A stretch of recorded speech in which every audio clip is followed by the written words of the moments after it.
He just said unmute our Skype mic. That was like a super delay. Is it delayed so that we can not swear? I don't know. He didn't say we were going to beep things, although the movie was an R. Well, yeah. Oh, excellent. He There's said a lag because of the string. Okay. Swear as we please. Woo! So he can hear us. So, I'm Josh Brown, one of the directors of Escape from the Dead. And I am Dan Brown. I am the other director. I was also Jake in the movie. Oh, yeah, and I played Mick. Oh, Batman voice to do that? Go. Oh, I'm sorry. I Swear to me. Fuck. There is that. I'm Fat Man. We'll see if that worked. Saying something. Oh.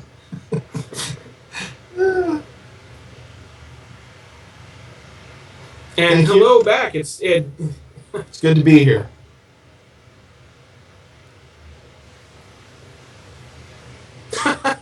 How long did it take to put this project together? The first run we did at it, we started in July of 2005, and we shot for about 3 years on that before we kind of ran out of money and time and decided to close that down.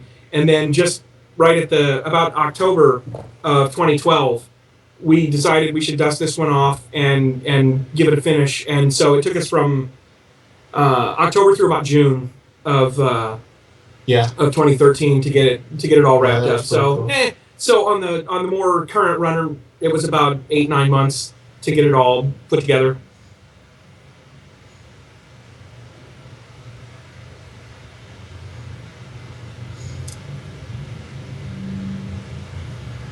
We're watching for questions.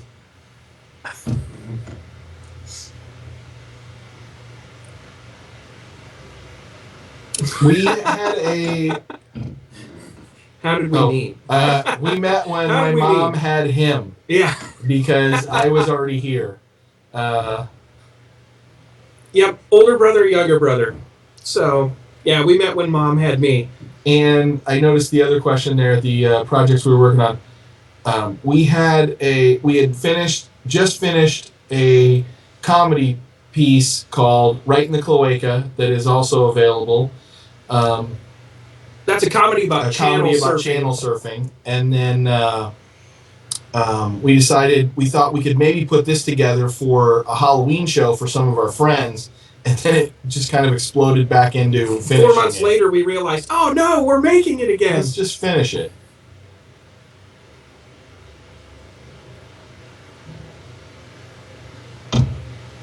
No. Is it hard to work with family? Not at all. It's not hard to work with family at all. We that's why we have a tendency to co-direct everything. I suppose it depends on family. If you have difficulties with the said family member, I suppose it probably could be, but in our case, it's not. Yeah, we get along really well, and it's kind of nice because it's. Other than the times that we want to kill each other, it's usually pretty. It's very easy to be one person and think, man, I've got the greatest idea, but you need other people, and he's very good at kind of going, well, that idea's not really that good, and not all the time, but it really helps. There's a complementary process.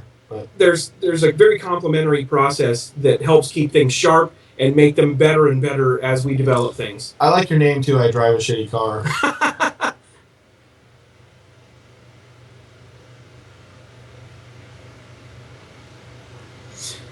Is there any specific affinity to doing a zombie film that compelled us to do this? A love of zombie films may be an easier idea to execute as examples. This was the most difficult idea to execute because zombie films, you're talking end of the world, crowds of zombies, gunfire, explosions, fires, and that's all very difficult stuff to do. And when you have no money, it becomes infinitely harder to do. I think the zombie thing was my wagon. I grew up really loving George Romero's original trilogy of films. I like Return of the Living Dead. I liked a lot of that stuff. And originally, this was designed to be just a short project to test out some equipment back in 2005. I had written the full story, which was just a manuscript at that time. And ultimately, what happened was somebody talked me, you should actually just develop it into a full movie. And so we did. And so I'm really kind of the guy who came up with the crazy idea to make an epic zombie movie with no money, but we all got into it once it got going. To answer your question there, LPD, Gotta read the question. it says, have you always been on a family project, or is there a solo project on the way? We've always been a family thing for the most part. Josh did one movie called Revenge that was a Friday the 13th picture. It was a Friday the 13th fan film. And at the time, it was kind of revolutionary because it was, for fan films, this is unheard of, but it was 91 minutes long. So it was really a full sequel, and we're actually tweaking it. It showed on YouTube. Gonna put it back on the internet. We're gonna put it back on the internet here. But otherwise, everything since 1986 has been a family deal. Big fat collaborative effort. And I see Mr. Skeeter Buster said, "What inspired us to make films?"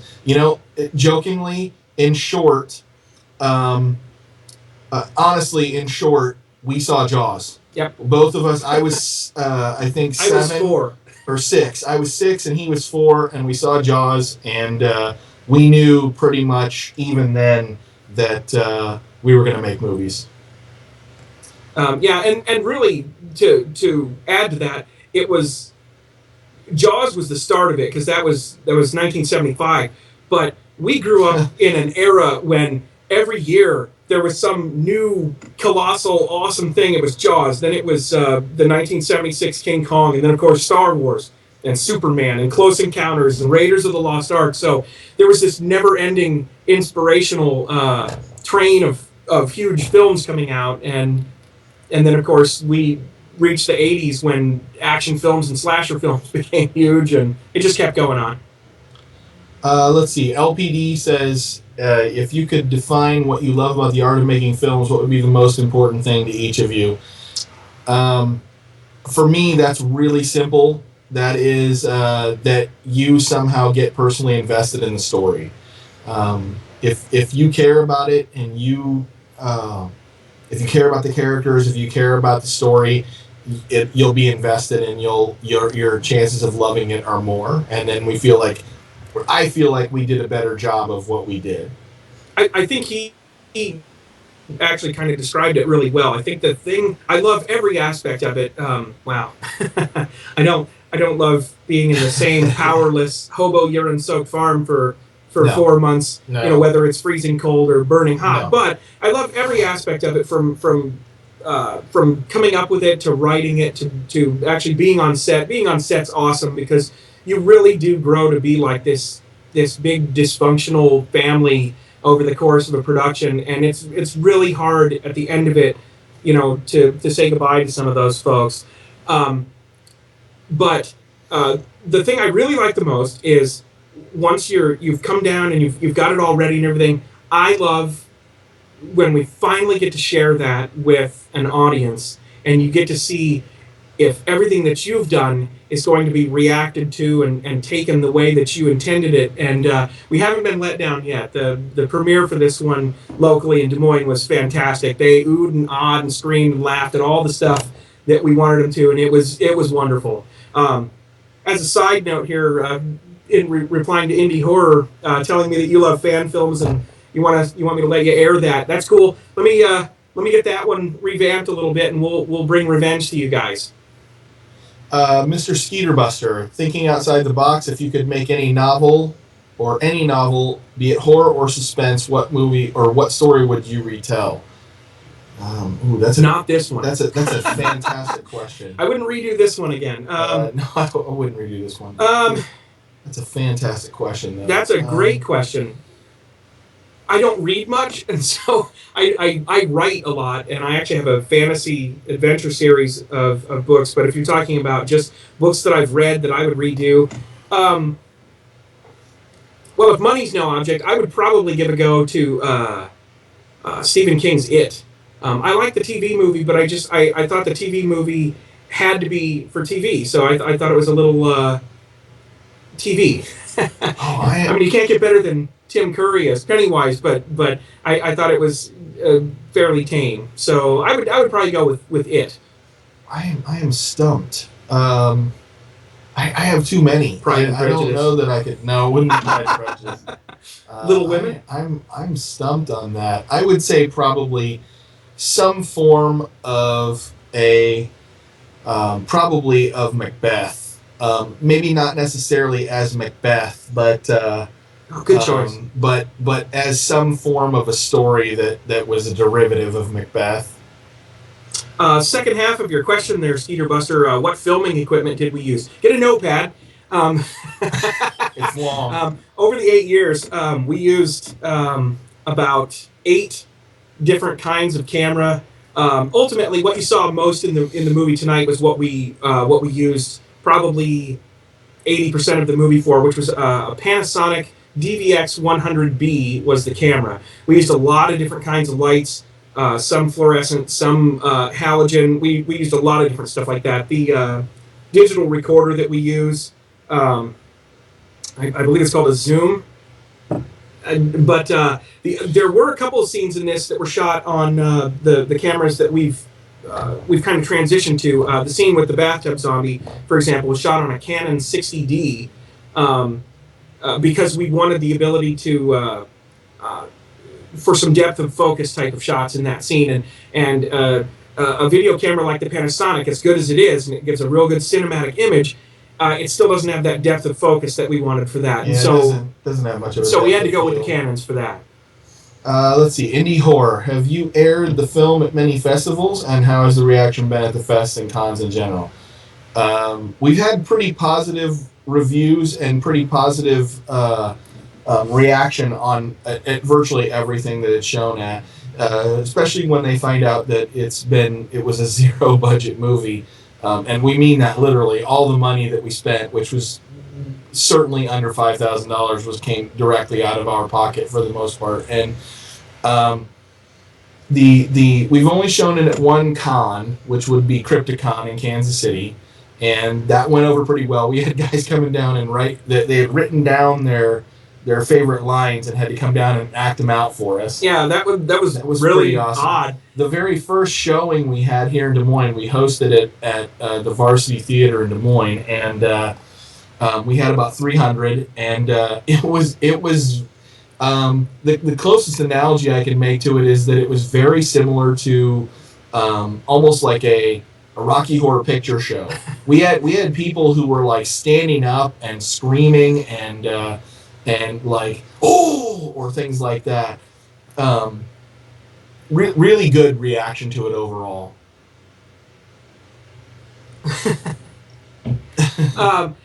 The other thing on that with the conventions and the festivals and stuff, we haven't really taken it to any festivals. I believe we have it entered in some now. There's one it's entered, I think. Yes. But at Crypticon, I mean, people came down and were like reporting to us how it was going, and somebody was telling us that there was one woman that stood up and was yelling at the screen, cheering Ray on when he started to attack Mark there at the end. We had somebody at the premiere that said, "Oh, I was going to leave if you guys didn't show up and stop Mark from raping her." And I mean, so there's been some pretty good reactions. Pretty invested people in it, and to that end, I guess from that standpoint, we did win the best feature-length indie feature-length indie film at Crypticon out of 5 films. So we were pleased with I that. guess we were pretty pleased with that. But we were also very surprised by it because we didn't know we had even been entered in it. Mr. Skeeter Buster. So one scene for no good reason that stood out to me: the zombies kneeling down, laying in the creek. Was it fairly cold, and how did the talent take to it? It wasn't cold. It was not cold. It was September, and it was fairly warm. And actually, this is a pretty good story. We had this one guy on the production where everything that we wanted to do, he would go, "They're not going to do that. Nobody's going to want to do that." That's, we had a day where, we were supposed to line up a bunch of zombies, and I said, "Well, put an ad out." And he said, "No one's going to show up. You'll get like 12 people." I was 130 that showed up. So, but with the creek, he was like, "Boy, nobody's going to want to do that. You mean get in the water and all that stuff?" And basically, as they were getting all these zombies into makeup, I came in and I said, "I need 12 zombies to go get in the creek." And immediately we had 25 people that were like, oh, I'll do it. So it was not hard at all, and they all went down. In fact, some of them were actually going completely under the water. One guy went clear back into the roots of where a tree had fallen over, and he was all hidden back in there. I believe we referred to him as the beaver zombie. So it wasn't very difficult at all to get people for the creek. The water might have been cold. I don't know. I don't think it was. Being snooty director guy, I wasn't in the water. So I don't think it was that cold. There were way colder scenes on the set. Oh, there boy. was the very last scene that you guys see almost in the movie, other than the helicopters and whatnot, where the clown attacks us. If you look on the ground carefully behind us on some of the scenes there, we had a freak snowstorm here in May Iowa 3rd. on May 3rd, which is 3 inches of snow on May 3rd. Snow, and you can see the snow on the ground when he falls when the clown falls on the ground. And there were a couple nights where, But then there was one day where we were shooting at the farm too, where we were in the middle of an ice storm. It just actually, you can't hear it, but there's like ice pellets hitting virtually everything on the set that day, and it was terrible. in the clown scene, in contrast to the clown walking over all of the snow on the ground, when we're at the orange fence, you can see the night where it was 82 degrees with 80% humidity, and we're all covered in sweat, which was probably only a week removed from that snow. So it was bizarre. Let's see. I drive a shitty car. Were there any injuries or crazy stories that happened on the set? There were tons of crazy stories. There were no injuries that we knew of. The cop thing was an ongoing. The cops is ongoing every thing. shot set we have has got cops. We tried to be really good at. We tried to be really good at contacting them when we were going to be places, and it helped that for the first 2.5, 3 years of production, I was one. So that really helped out. Easier. But because a lot of the scenes we shot on top of the fire station, well, that was the town I worked in. And but we had one day where we were toting around machine guns and combat shotguns and assault rifles and everything. And we had one rifle was a Crossman BB gun. A county sheriff came out, cared not a whit about all of these assault rifles and machine guns and everything, but that BB gun, that had to be put away. Super upset. And that was we felt that was a little weird, but otherwise we really didn't have too many problems with law enforcement on the set at all, because not this particular. We usually got very good. Des Moines was really Des Moines good was about awesome. it. They were great. They came out and cheered on our exploding heads. Yeah, they were super happy about everything. But otherwise, stories. Got all night. There was a lot. I was gonna say we could go a lot longer than 11:45. We got in trouble for being on the fire station and joking about a jihad. Yes. And a woman called and complained that we were going to kill her dog with our airsoft weapons. I bashed my face on on a garage door when someone left it down halfway. I did it too. Thanks, Scooter. I smashed my face in the thing and had a huge cut on my over my eyes for that stuff. See, most of the stuff in the bunker underground was the basement of a barbecue joint, and so you can imagine that was really awesome. Which smelled awesome because we always had barbecue upstairs. But there were so many takes where you'd go, okay, everybody, it's intense. Mark's gonna rape her. All right, ready and action, and then behind you, the soda machine would go, and so you'd have to go, all right, cut. And it would completely destroy the mood. But there were a lot of sets. We do have a behind the scenes documentary coming out for this one, and there was, I mean, in 8 years, or really probably closer to just 4. Yeah, there were a few years we did other projects. There are so many great stories from this set. Let's see, LPD, are you fans of the new zombie CGI phase, or you enjoy making our own props? I can say unequivocally, they own props. Real time. Real time. There are 2 scenes in this film with CGI zombies, and that was simply a time problem more than it was our decision, because we did not want to do it, but we had to do it from the standpoint of the timing. We were going to show it in about 3 weeks. It's easier to get 8 people or 12 and put them in zombie makeup and then turn them into 40 or 50 than to get 40 or 50 people to put into makeup. Sometimes it's better to have the 40 or 50 people in makeup, and we did that too. We had a night with 130, we had a night with 140, but yep, that's important to note that the night, for example, where you see us do the after we've rescued her sister and we shoot all those zombies on the street next to the fire station. Next to the fire station, those are all. That's just 100 something zombies. There's no CGI in that. There's no CGI effects on any of the zombies themselves. All of those people were made up. All of those people walked through that road, and all of them faked being shot. So there was no CGI to that. And so I would say we're definitely the other camp. And we used, I think there are maybe three or four instances in this where there was use of digital splatter or blood, and I wouldn't use the word hate. I think that's kind of strong. I'm not happy with any of it. I would have preferred we used pressurized air splattered blood for the most part, and I think we would do that again, and I think we probably would do that again, even in favor of the places where we use the digital stuff if we had been thinking about it. Mr. Skeeter. So on an independent film, the pay might not be as well, but the food may be decent. How was the craft services? Scooter is awesome. This is the pay. The pay was zero, but and, Scooter was wonderful. Lewis was our production designer, and he took care of us. Well, I mean, obviously, when you're shooting in the basement of a barbecue joint, that lends itself to some. We had a lot of barbecue and some pizza and some other good food. He was really good at kind of splitting it around between different things, so that we didn't all kind of start doing the whiny again. You know, and we. Oh yeah, one day it was a tray of sandwiches, pizza, everything. It was awesome, and he was really good for getting that for us. Including, sometimes, when grown-ups need to drink at the end of a long shoot day. What's my advice to a budding screenwriter, novelist, cinematographer, director? And indie horror is usually wrapped into one. It definitely is wrapped into one. You got that right. You got that absolutely right. And let me just tell you from my perspective, no, you can't beat that. Let me just tell you from my perspective, the most important quality you can ever have is persistence.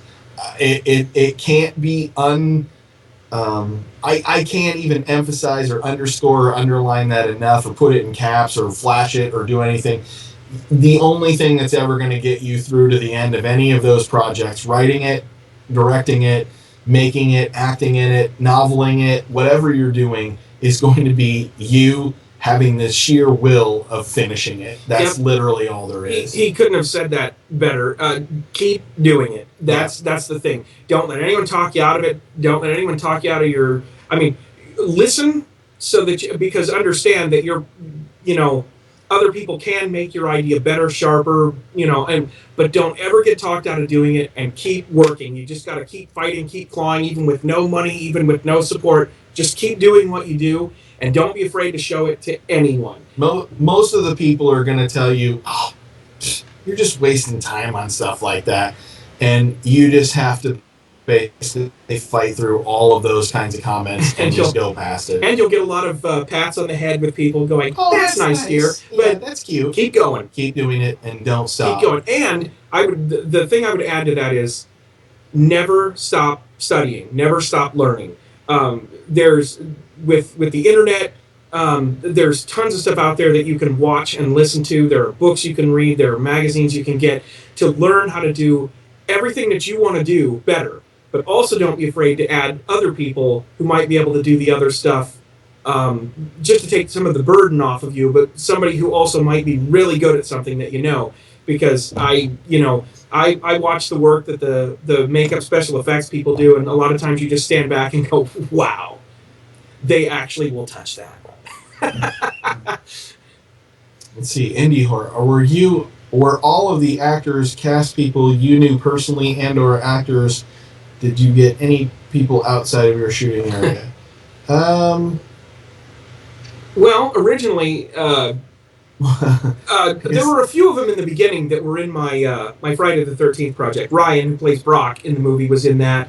But most of them are local, but I wouldn't say we knew them all personally. I think we brought some folks in along the way. I mean, Rebecca DeWild, and Steph Hindle and Ben Anderson were people that we brought in sometimes very late in the game. I mean, Rebecca actually came in to play the character Dawn.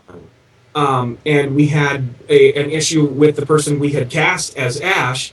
And so the first day Rebecca showed up to play Dawn, we kind of went, mumble. And we said, Rebecca, come here. We said, how would you like the lead in an action horror film? And she said, yes. And so we had her for the next several months, and she did a magnificent job, and we were able that way to get Steph to play Dawn. But for the most part, it was all local. We didn't bring anybody in from... A couple of the people who were in the flick that you see, Ryan Gass, who plays Brock, and Ted Coons, who plays John, moved between the two pieces of the production. So one of them moved to Colorado and one of them moved to New Hampshire. And one of the other characters, Dawn, was actually originally a different girl, and she moved to Seattle, I believe, or something like that, up in the Northwest, Oregon or something. And so we had to replace her because we couldn't do any of those lines, particularly for that. But it was difficult with Ted and Ryan because if their audio or whatever it was bad, it was very tough for us to fix whatever it was if it was terrible, or we shot it on a bad camera, or it didn't fit with the new people, or whatever it was. It was really ugly. We ended up getting Ted. I've been friends with Ted. Josh and I have been friends with Ted since we were in junior high school. And so when Ted came back at some point in July, we grabbed him, took him up to the barbecue place, and shot like 10 lines that he had, plus a couple of other little pieces that we mesh in with the other stuff. And it should be noted that we did this with Ted after the premiere. So the movie that showed at the premiere, we actually altered for the next showing in July. What you saw was the final cut. What the people saw in the theater was actually really almost a preliminary cut.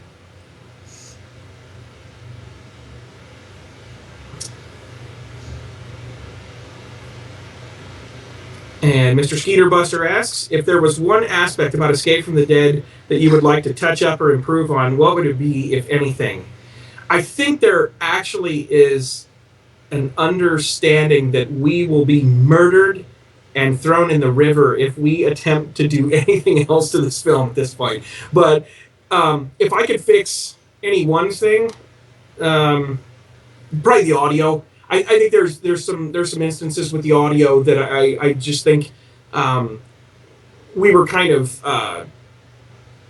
it was post-production was like running combat. We were just doing things because we had set a premiere date and long before we had finished the film, and I think we just kind of ran out of time, and I think he did an incredible job cleaning up the audio that we had, but I think that would be one thing I would fix. Otherwise, the scene where we go to Adler would be my other thing, because it just needs trimmed down to a much more quickly moving action scene.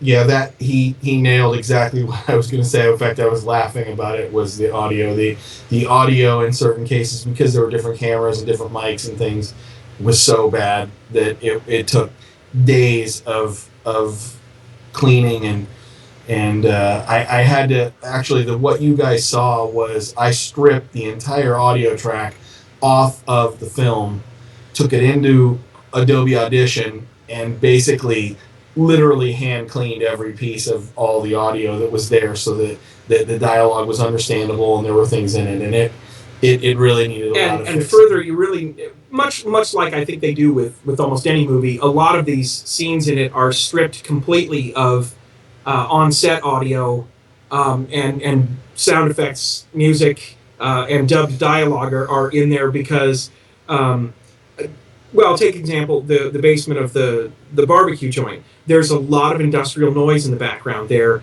sometimes to the point where it muffles or obscures what the actors are saying, and so you can't fix that enough to where to where it's presentable. And so you have to go in and you have to get everybody together with the little digital recorder and redo all the lines and then redub them. And it works pretty well.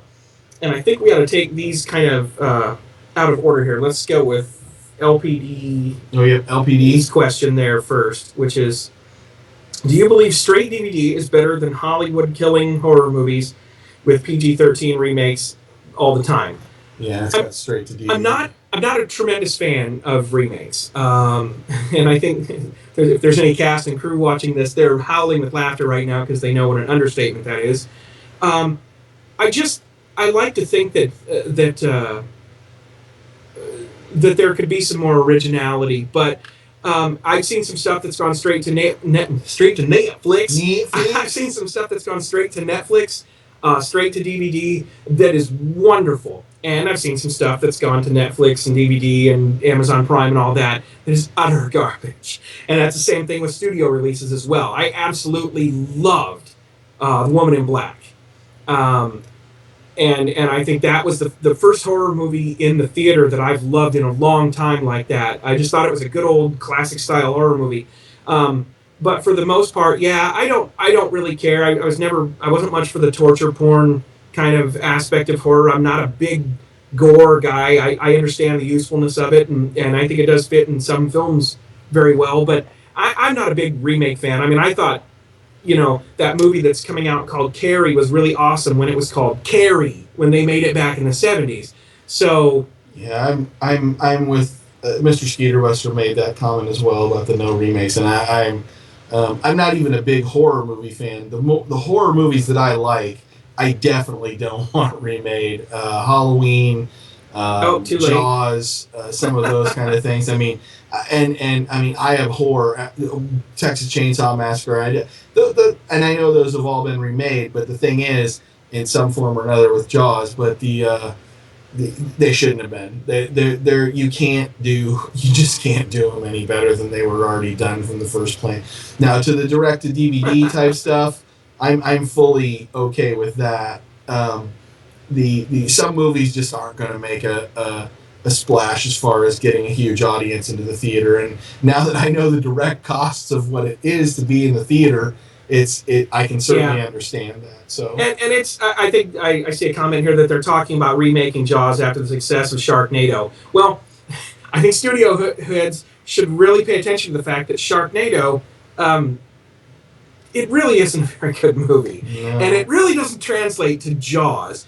And I mean, best of luck to them if you want to remake Jaws, but I think they're going to absorb a lot of hate. That's fair enough. It can't be any worse than Jaws 3, which is pretty bad. Oh, really? Well, then let me allow you to say Jaws the Revenge, which was probably worse than Jaws 3 for me. Every creature deserves a warning. Let's see, any horror. You can tell us how many new and upcoming projects we're working on. We Lots. are in pre-production and almost really what I'd call full production right now on our new project, which is a TV series called ASS, or Action Super Squad Des Moines. It is set in a 70s cop show set in a fictional version of Des Moines in the 1970s, and it is going to be an absolute riot. Yes, that one's. We've got that one that we're actually working on right now. We've got an awesome cast. We're putting together a lot of 70s wardrobe and cars. We're really hoping to take that one out and get it picked up so we can make that full series. We've got a lot of episodes planned for that. We've got a sketch. We've got a sketch show that I think we'd like to do over the winter while we're waiting to see if Action Super Squad gets picked up. And then we've also got. I think we've got a number of both comedies we've got a couple of and things. horror We've got a things on couple our of plate. comedies and a couple of horror flicks that are on the. Well, I got to get to series. this. Yes, there is a movie that I think is called either Shark Avalanche or Shark Avalanche that I saw, and I also saw. I don't think it's a movie. I think a guy was going to do a novel called Sharkcano, which is sharks coming out of a volcano. It's sad. Sad. It's the shark natural disaster thing, apparently, is the current craze, I guess. let me see if there was a sharks. They pass memories through their families, yes, and they eat Mario Van Peebles when that happens. So- Indie Horde. Does Iowa have a filmmaker friendly tax credit that has been helping you guys? They used to. We had a tax They incentive, had a tax credit incentive. thing. Here's the funny parts of it. It wasn't for us. It was for companies coming in from out of state. And if you kind of Google Iowa Film Tax Credit, add the word scandal to the end of your search, and you'll be filled. There was a big Google will fill your screen. people went to jail for this. There were people who were basically just ripping off the system. They and completely reamed Iowa for what they did there, and I think they just reinstated the Iowa Film Office, but again, it's more of a tourist kind of thing because they want out-of-state filmmakers to bring money to Iowa, which is not a bad idea. I mean, I think that's good to get outside companies to come in and spend money here, but it didn't work so well last time. LPD, you are right on Yep. with stylistically. I would say the video for The Sabotage. Sabotage is very, very, very, very much what we're looking for that. But it wasn't the inspiration for it entirely. No, it wasn't. We actually first did this cop show bit as part of the opening credits for an unreleased movie that was made pretty much just for family and friends. It was a 25th anniversary kind of thing, and we played around with it. And he had, it was very different then. But it was also because, I mean, we grew up when we were kids. It was Policewoman, Adam 12. Streets of San Francisco, Starsky and Hutch. I mean, there was just this constant barrage of these cop dramas, and I think that we just wanted to pay homage to the. Let's see, Mr. Skeeter. Avengers got all kinds of tax credits here in Ohio. Does it only apply to major studio films? It wasn't supposed to, but the way it turned out was that yes, it pretty much only applied to major studios coming here and doing things. And I think that was either by its intent because there were people who wanted to be close to those Hollywood stars or whatever it was, and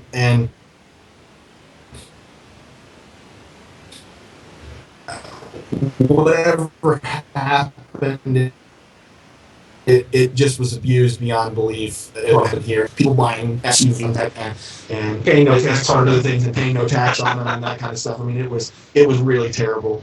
Uh-oh. It says here the connection between us is too slow for good video. Hey, we're back. I'm keeping it on. Here we go. And we love cop movies too. Somebody said, LPD Yanfeld said, I love cop movies. Yes, and we do as well. I mean, and that's one of the reasons that we really Hot Fuzz. that we really took to making this. And it has, I mean, like I said, we couldn't be happier with the cast we have for this thing, and you'll see some familiar faces from Escape from the Dead. Even Luanne White's in there, Rebecca DeWild's in there, and we've got some new people coming in that are awesome too. And yes, I agree with the notion that Hot Fuzz is still one of the best cop movies. It's fantastic. I love that one. And Mr. Skeeterbuster says, I would love a decently made cop noir film made. The last I've seen was L.A. Confidential and Devil in the Blue Dress.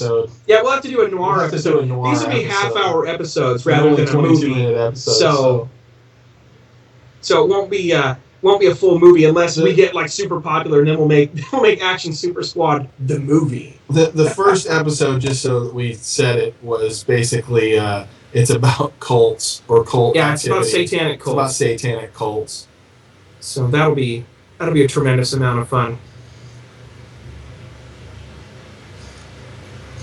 More questions. To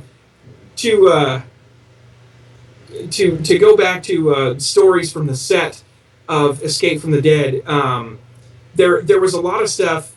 I mean, a lot of interesting things happen when you're dealing with gluing lots of rubber to people and painting them gray, and I can remember just numerous times when the outtake reel for this. Well, how many tapes are there? I mean, this is largely shot on tapes, and there are somewhere in the neighborhood of 100 and some hours of footage for this thing. So we could have made like 11 movies out of this problem. Could have done a series, I guess, but we won't be doing that. where can people pick up a copy of Escape from the Dead? There are two places you can pick it up. You can pick it up at our website, which is 3b-entertainment.com under, what is it, store. If you go to the store thing there on the top one. You can also pick it up at Amazon. If you just search Escape from the Dead. If you search Escape from the Dead on Amazon, you can buy the special edition copy of Indie Horror even helped you guys out with the link to our site. That's awesome. To our link to our site. And Lovecraftian would be wonderful. Lovecraftian would be awesome. I think we have, in reference to Super Squad, we have a little bit of everything in there. If it happened in the 70s or happened on a cop show, we have an episode plan to mix something in. I mean, Rocky, Star Wars, Pet Rocks, everything. We really we really tried to make as much happen as we could. So let's see, set 89. What was your favorite scene to shoot? I know mine. I'll let him go first. My favorite scene to shoot. Well, it's probably one of two. The bathtub zombie one was really awesome because I knew specifically what I wanted from that. I knew what shots I wanted. I knew how that was going to go, and so I think that's probably my favorite scene, simply because it really does everything I wanted it to do, and the shots are exactly as I saw them in my head, and everything came together for us to get that shot so that it looked like that, and good effects. Rebecca was kind enough to take a face full of blood, and so I think that the one with the bathtub is my favorite, because just from the moment of that very first shot. Originally, that was going to be a little different. She was going to run into some different zombies in the house, and I don't think it would have been as powerful, but that shot where she's in the foreground and in the background, you just see our actress Cricket turn her head slightly out of focus. That just worked out really well for me. So I love that one. My favorite scene to shoot is different than my favorite scene in the movie. So I'll just say my favorite scene to shoot was the sexual assault scene that was at the end, near the end of the movie. It was extraordinarily difficult, and it really was demanding as far as directors were concerned, because if you knew Ben, who's the actor playing Mark, he's the almost he's so not that guy. opposite of that guy. We couldn't get him to barely touch. It was funny. We're on set, and there's crew and Dan and myself and everything, and even Steph is like going, no, you're actually going to have to touch the boob. Yeah, you're going to actually have to touch me, and you're going to have to actually feel me up. And it was extraordinarily difficult scene for them at that day when we first did it, but we kept it light enough that it was a lot of fun to shoot when it got to the end of the day. And it turned out right, and Ben's performance is absolutely outstanding on it. I mean, it couldn't have been better. I mean, he comes across as such a slime and such a piece of crap in all of those pieces of that. He's so evil to her, the way he hits her. I mean, when we had the premiere here in Des Moines, when he hit her in the theater, the first shot, the whole audience, I mean, you could feel the air move. There's this collective, oh, and it was terrible. And I mean, we had people angry that if we didn't make it back and stop it, they weren't gonna like the movie. So I was pretty confident that worked exactly as we expected it to work, and both of them were really good that day, and did a good job. So what was your favorite one in the movie? My favorite scene in the movie is Stephanie's scene where she's going to try to kill Ray. I think that, considering we added that at the last second, and she didn't really know what we were going for, and she still managed to make that exactly how we did it. She did a good job. We did it almost on the fly while everyone was sitting on set, and she did a wonderful, wonderful job of communicating what we were kind of trying to go for there. Even though we talked over most of the scene on the director side of it, it was really, really wonderful. It's so emotional. You clearly know what she's trying to do, and she does a great job. We got a question here, which is, who is more ambitious in getting ideas and getting more out of people? You mean between the two of us?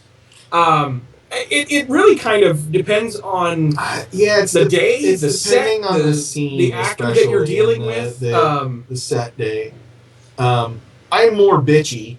I'll say that. I'm usually we had a director noise that I had all the time, and he knows it. Bad cop. I'm almost always the bad cop of that, which is that I'll make this noise where if I don't like the way a scene sounds or I don't like the way something's going, I'll usually go, because I can tell almost immediately. There's a scene between Dawn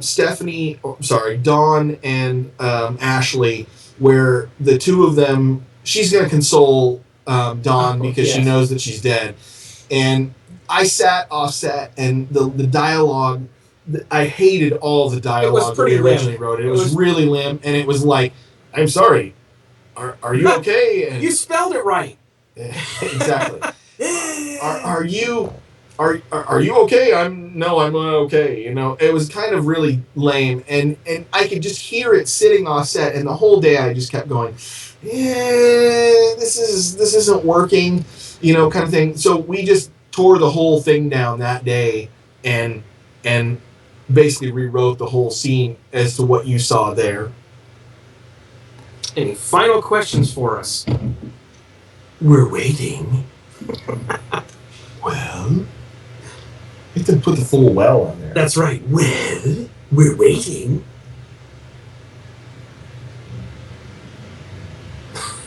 Our video feed is a little behind, but yeah, no problem. It was great to be here tonight. It was fun to get to interact with some people that got to see the movie. We'd be more than glad to come back and do it again. But don't forget to check out. We're all over Facebook. You can find Action Super Squad, Escape from the Dead, all kinds of our pages, and even some stuff for.